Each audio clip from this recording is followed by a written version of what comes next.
গীতা পাঠের ষষ্ঠ অধ্যায়ে ধ্যান যোগের 37 নম্বর শ্লোক।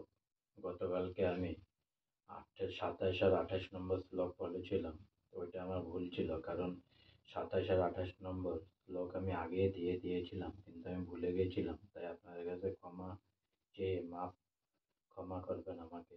তাই আজকে আমি নতুন অধ্যায়, নতুন শ্লোক, নতুন অধ্যায় নয়, ষষ্ঠ অধ্যায়ে ধ্যান যোগের 37 নম্বর শ্লোক আজকে আমি গীতা পাঠে শুরু করতে চলছি। হরে কৃষ্ণ।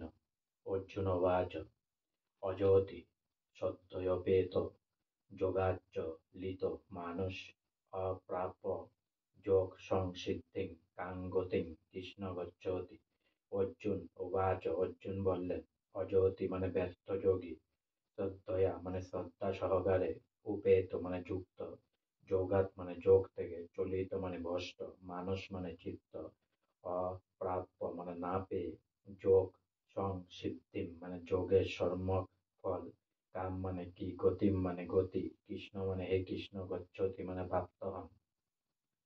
অনুবাদ: অর্জুন জিজ্ঞাসা করলেন, হে কৃষ্ণ, যিনি প্রথমে শ্রদ্ধা সহকারে যোগে যুক্ত থেকে পরে চিত্ত চাঞ্চল্য হেতু ভ্রষ্ট হয়ে যোগে সিদ্ধিলাভ করতে না পারেন, তবে সেই ব্যর্থ যোগীর কি গতি লাভ হয়?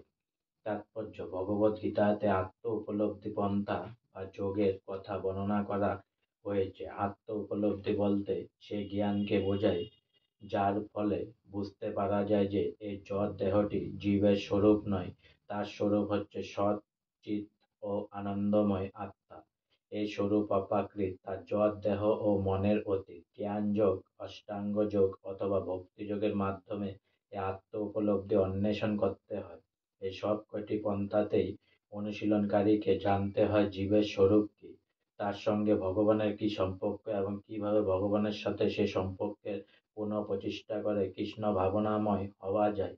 এই তিনটি পথের যে কোনো একটিকে অবলম্বন করে সর্বান্তঃকরণে তার অনুশীলন করতে শুরু করলে এক সময় গন্তব্যস্থলে পৌঁছানো যায়।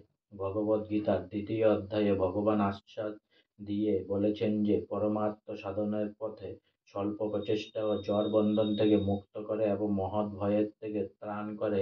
এই তিনটি পন্থার মধ্যে ভক্তিযোগ এই যুগের পক্ষে সর্বাপেক্ষা উপযোগী, কারণ ভগবানকে জানবার জন্য এটি হচ্ছে সবচেয়ে সহজ পথ। মন থেকে সমস্ত সংশয় দূর করার জন্য অর্জুন আবার ভগবানকে সেই কথা জিজ্ঞেস করছেন। যথেষ্ট নিষ্ঠার সঙ্গে আমরা জ্ঞান যোগ ও অষ্টাঙ্গ যোগের অনুশীলন করতে পারি, কিন্তু তাদের মাধ্যমে আত্মজ্ঞান লাভ করা এই কলিযুগে অত্যন্ত কঠিন। তাই ঐকান্তিক চেষ্টা থাকলেও সিদ্ধিলাভ না হতেও পারে। নানা কারণে তার পদসংকুল হতে পারে। সর্বপ্রথমে কেউ হয়তো যথেষ্ট গুরুত্বের সঙ্গে পন্থাটি অনুশীলন নাও করতে পারে। পরমাত্ম সাধনের ব্রতী হওয়া মায়ার বিরুদ্ধে যুদ্ধ ঘোষণা করাই সামিল। অতএব কেউ যখন জড় বন্ধন থেকে মুক্ত হওয়ার চেষ্টা করে, তখন মায়া বা জড়া প্রকৃতি তাকে নানাভাবে প্রলোভিত করে, বিপথগামী করার চেষ্টা করে। বদ্ধ জীব এমনিতে জড়া প্রকৃতির গুণের দ্বারা মুগ্ধ হয়ে আছে, তাই পরমাত্ম সাধন করার সময় পুনরায় আচ্ছন্ন হয়ে পড়ার সম্ভাবনা থাকে। একে বলা হয় যোগাচলিত মানুষ, যোগের পথ থেকে ভ্রষ্ট হয়ে পড়া। এভাবে যোগ ভ্রষ্ট হয়ে পড়লে তার পরিণাম কি হয় তা জানতে অর্জুন উৎসুক। আজকে আমার গীতা পাঠের ষষ্ঠ অধ্যায়ে ধ্যান যোগের 37 নম্বর শ্লোক এখানে সমাপ্ত হলো।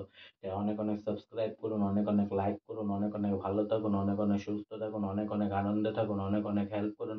আর সঙ্গে বলুন হরে কৃষ্ণ, হরে কৃষ্ণ, কৃষ্ণ কৃষ্ণ হরে হরে, হরে রাম রাম রাম হরে হরে, রাধে রাধে, হরে কৃষ্ণ।